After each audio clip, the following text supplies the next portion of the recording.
সুপ্রিয় দর্শক ও শ্রোতা, সবাইকে জানাচ্ছি আন্তরিক অভিনন্দন। আমি আজকে আলোচনা করতে চাচ্ছি বাংলাদেশের অন্যতম একজন কবি অমিয় চক্রবর্তীকে নিয়ে।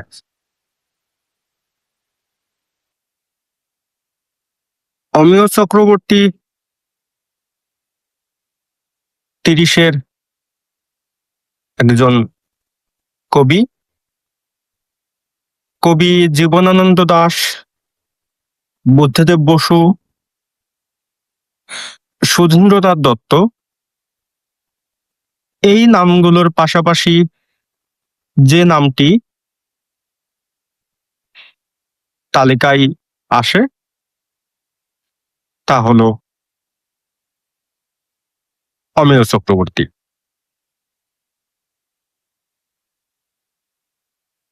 অমিয় চক্রবর্তী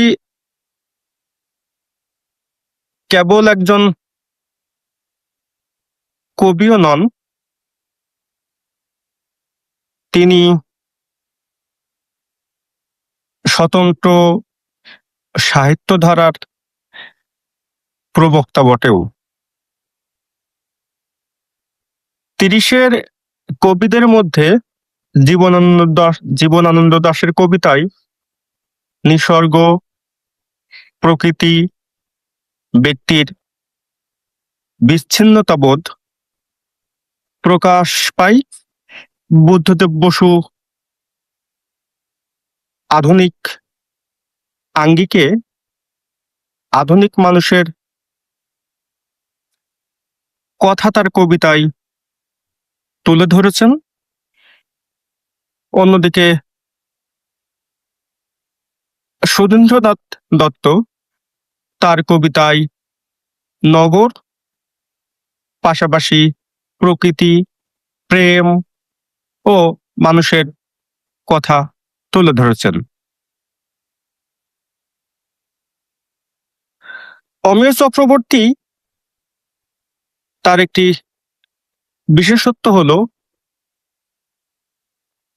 তিনি তার কবিতায় প্রকৃতি, মানুষ ও জীবনের পাশাপাশি কবিতাকে বিশ্বমানবিক করে তুলেছেন।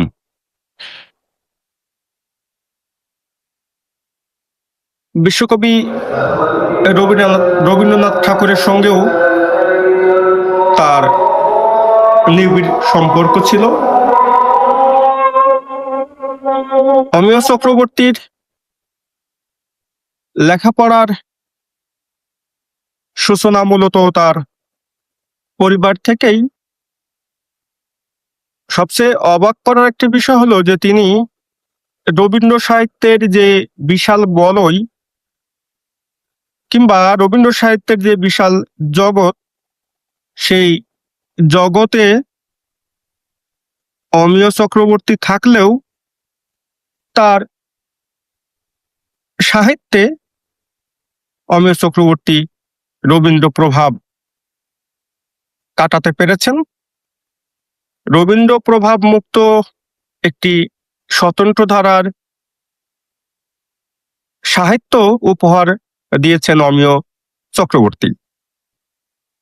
অমিয় চক্রবর্তী পেশাগত জীবনে শিক্ষক ছিলেন। তিনি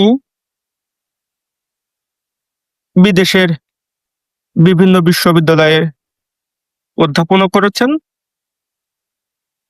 এবং বিশ্ব সাহিত্যের নামকরা কবি George Bernard Shaw, T S. Eliot, Yeats এদের সঙ্গেও তার যোগাযোগ অব্যাহত ছিল।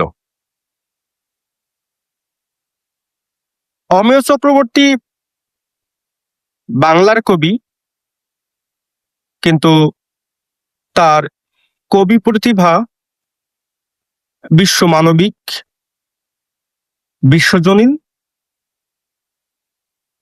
তার কবিতা বাংলার সীমানা ছাড়িয়ে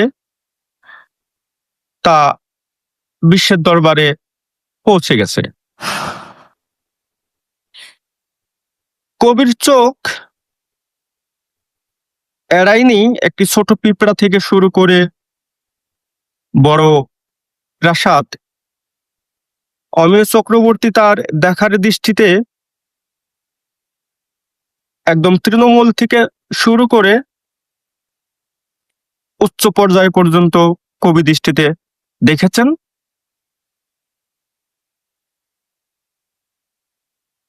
মানুষ, প্রকৃতি, প্রেম, মানুষের নিঃসঙ্গতাবোধের পাশাপাশি তিনি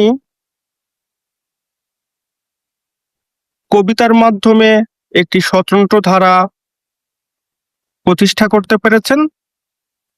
এখানেই অমিয় চক্রবর্তীর সার্থকতা। 10 এপ্রিল কবি অমিয় চক্রবর্তীর জন্মবার্ষিকী ছিল। তার স্মৃতির প্রতি শ্রদ্ধা জানিয়েই অমিয় চক্রবর্তী বিষয়ে এই আলোচনাটা করলাম। সবাইকে জানাচ্ছি ধন্যবাদ।